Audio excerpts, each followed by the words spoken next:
Back to our top story now. The COP28 conference in Dubai ended with what's been called a historic breakthrough. 200 countries agreed to transition away from fossil fuel. The deal's not legally binding. It calls on governments to commit to the idea for the first time and sends a message to investors and businesses worldwide.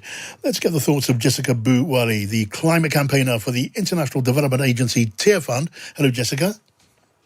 Hello, John. Hi, and Thank also you for welcome. having me. Good to have you here, Jessica. And also welcome to Sam Hall, who's director of the Conservative Environment Network. Hello, Sam. Hello. So let me ask you first, welcome, Sam. Let me ask you first, both of you, was this COP28 deal really worth its standing ovation in Dubai? Sam, what do you think?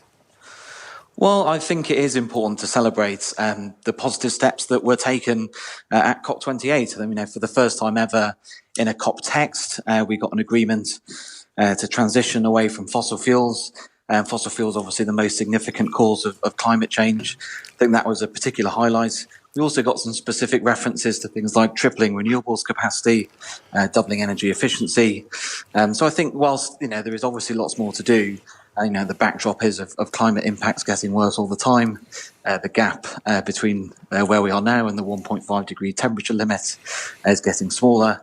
It is important to celebrate and to acknowledge when we have made these positive steps, and the fact that 200 countries came together to agree all of that, I think is very welcome. All right, so positive steps worth celebrating. Jessica, what do you say? Thank you. Thank you, John. So, Tier Fund has been campaigning for a full and funded phase out of fossil fuels. And as a Tier Fund campaigner, I was actually hoping, or I wanted to actually see that in the final agreement at this year's COP28. Because when we talk about fossil fuels, I am from a country that is in the front line of the effects of climate change. So I have personally keep on experiencing the effects of climate change. So to me, I think the end of the era of the fossil fuels could actually accelerate a fair and clean energy transition. So I think for what has come out in COP at this time would have seeing, the transitioning of energy would have actually personally, as a Tier Fund campaigner, I would have really loved to just see a complete, full and funded phase out of fossil fuels. Yeah, that would have been an ideal outcome for you, Jessica. But Sam, I haven't yet heard anyone saying that this deal will mean we are not still heading, forgive the double negatives, that we're still heading, aren't we, for a climate catastrophe, even with this deal? I think at the moment it's not sufficient. I think that's certainly true to say. As Jessica was just saying, there wasn't the full commitment to phase out fossil fuels, despite a number of countries, including the UK, pushing for that to be included within the final deal. But I do think, with these COP texts and these COPs agreements, it is very difficult to get 200 countries all to agree. And I think this COP obviously was hosted by a country that has huge oil and gas reserves and is a major oil and gas producer. So to get that country as president, convening this deal with this language that effectively signals that we're now approaching the end of the fossil fuel era, I think was a big step forward.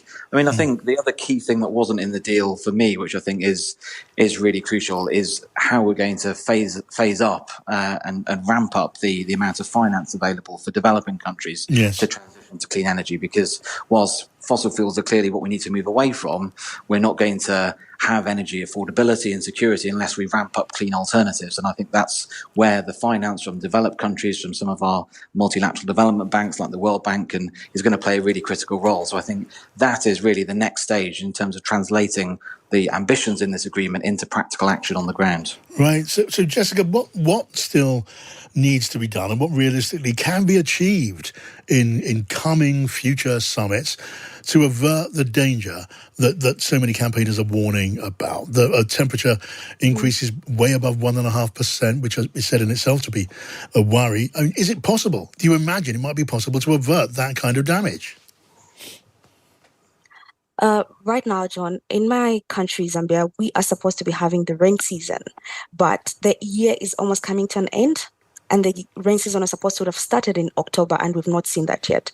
And that is just one of the effects of climate change. And just like Sam has actually mentioned, I feel the longer we delay decisive actions, the greater the cost of our inaction will be, especially for people that are living in poverty, because we'll see people getting more and more in poverty. For example, like in Zambia, we, for the longest, we have had the opportunity or the chance to actually feed our neighboring countries with our staple food, the maize.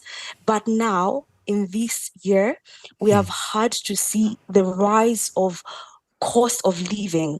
I think this is the highest I've seen, because our staple food, which is the maize flour, it's at its highest we've ever seen.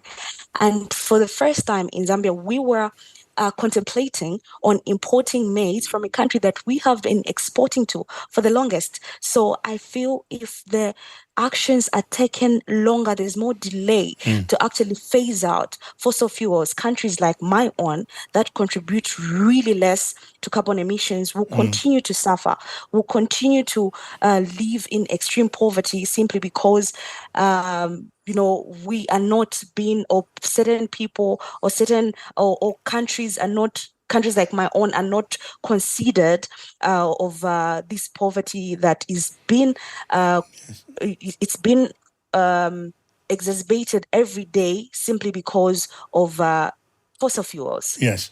I mean, Sam, is there anything you can say that might, I don't know, reassure Jessica? Well, I think we've got to look not just at what's happened at this COP and what was agreed unanimously by the 200 countries that was parties to the final text, but what is happening around the world in terms of this transition. Because I think we have seen in the last few years a lot of progress towards ramping up clean energy. Under Joe Biden's presidency in the US, they've massively increased subsidies for clean energy through the Inflation Reduction Act. Hundreds of billions of dollars have gone into that sector, encouraging the manufacturing of solar panels, of wind farms, of electric vehicles, and their deployment in the US. China, similarly, whilst still building coal-fired power stations, they are at a much greater rate installing lots of renewable energy and are the world leaders in solar and offshore wind and electric vehicles. So we are seeing massive investment from our biggest polluters in these clean technologies. That in turn is leading those costs of those technologies to fall. They're being exported around the world. So I think, the action is now starting to happen. And whilst the climate impacts, I think, are also increasingly visible, and we are getting very close to that 1.5 degree goal, in the next year or two, I expect we will peak global emissions. And from then on, the market forces that will take hold because of these falls in clean technology costs, I think, will drive us forward on the transition. So I think there's definitely lots to build on in this COP28 text,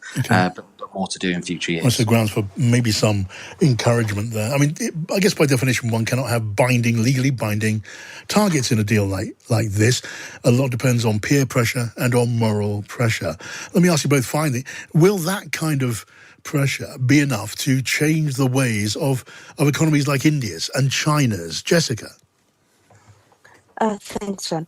So I feel for Tier Fund, having been campaigning for a full and funded phase out is because the fact that we work in over 50 countries, and in these countries, I think we notice the poverty that is there. And I think pushing for a complete phase out of fossil fuels is a way that we think would help a lot of people that are living in poverty, and also would just be able to help in terms of health, in terms of just livelihood, because most people are failing to really live decent livelihoods simply because it's hard. Like, the climate is not just friendly to them.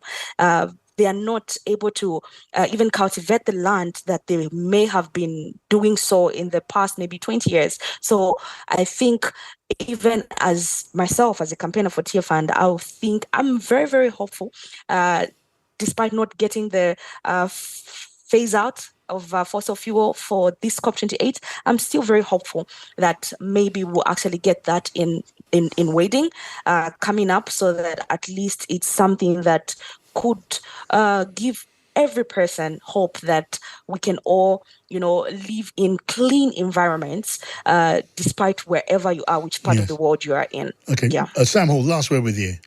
Well, I think diplomatic pressure can play a role. And when the UK had its COP presidency in Glasgow a couple of years ago, the number of countries or the proportion of global GDP that was covered by net zero targets went from 30% to 90% off the back of UK efforts. I think often it's countries opting into deals as well. I mean, the UK's led a coalition of countries that are phasing out coal-fired power stations. The US just joined that this year, giving it a massive boost. But I think the really key thing is finance and making it economically feasible for countries to invest in clean energy that can help them move away from fossil fuels, that make the clean energy alternative the sort of economic choice for countries as they're building new energy infrastructure. I think that's going to be the really critical bit, and that's clearly something that still needs more support after this COP. All right, Sam, thank you for those thoughts. Sam Hall, Director of the Conservative Environment Network, and thanks to Jessica Buwali, the climate campaigner at the Tear Fund Agency.